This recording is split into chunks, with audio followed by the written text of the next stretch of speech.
Masakit mang tanggapin, ngunit matagal ng biktima ng sistemang o sistematikong pang-aabuso ang ating mga kapatid na katutubo. Dulot ng kawalan ng representasyon, akses sa edukasyon at patuloy na diskriminasyon. Isa sa mga tribong nalinlang ng mga makakaliwang grupo ay ang Bagobo Klata sa isang bahagi ng Davao City. Bagay na naging ugat ng hidwaan sa pagitan ng kanilang liderato at ni Pastor Apollo C. Quiboloy, na noon ay pilit idinadawit sa mga isyong land grabbing at pagpatay sa kanilang lider.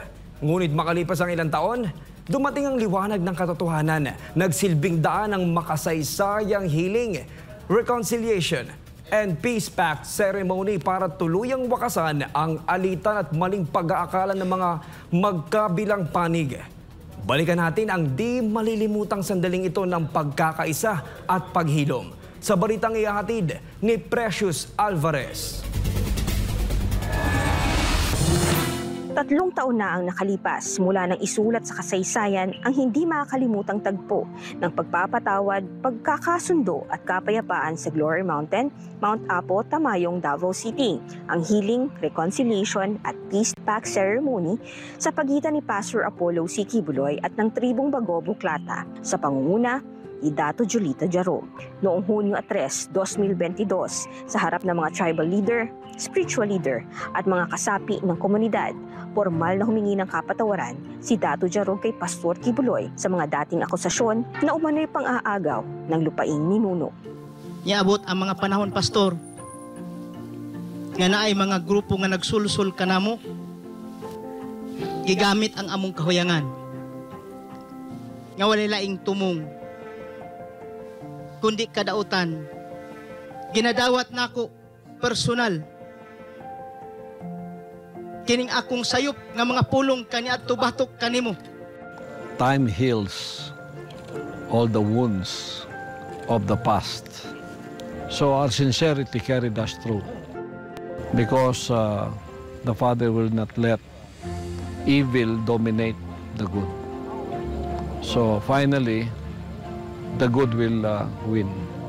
At ito na nga yung araw na yon. Matatandaan na nagugat ang hindi pagkakaintindihan ng magkabilang kampo ng gawing kasangkapan ng komunistang grupong CPP, NPA, NDF ang mga Bagobo Klata sa sitio Kahusayan, Manuel Gianga. Pinalala nila ang isyu ng agawan sa lupa nang mapaslang si Dato Dominador Jarog habang sugatan naman ang kanyang asawa at mga anak sa isang pamamaril noong Abril 29, 2008. Dito na nila idinamay ang pangalan ni Pastor Apollo C. Quiboloy. Pilit siyang pinalabas sa sangkot gamit ang propaganda upang sirain ang kanyang reputasyon sa mga komunidad. Pinasama nila si Pastor Apollo C. Quiboloy sa military, porque ganito, pero na-find out namin na ginawa lang kasangkapan talaga yung mga pangyayari doon para mas lalo pang painitin ang mga community doon sa nasabing lugar sa Kahusayan, lalo na yung Jarog family dahil yung tatay nila is yung sa namatay sa mga pangyayari.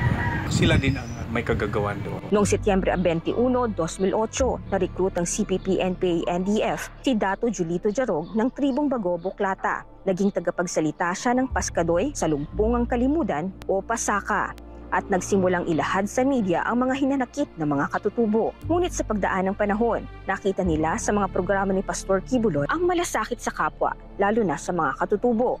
Nagsimula ang paghihilom hanggang sa tuluyang nagbalik loob ang ilan sa kanila, partikular na sa ilalim ng Administrasyong Duterte at sa programa ng NTF-ELCAC. Ako magsulti dito sa media, ako magsulti dito sa publiko nga land grabber si Pastor, mamamatay si Pastor, mamasaker si Pastor, mangilog og yuta si Pastor. Ako man ang istorya. Mabalik-balik na ko bisan asa ko Pastor. Di na ko na ikaulaw musulti, ma'am, na mangayo kog sorry kang Pastor. Tungod kay nakita na po nako ang tinuod nga kapadulngan sa akong kinabuhi.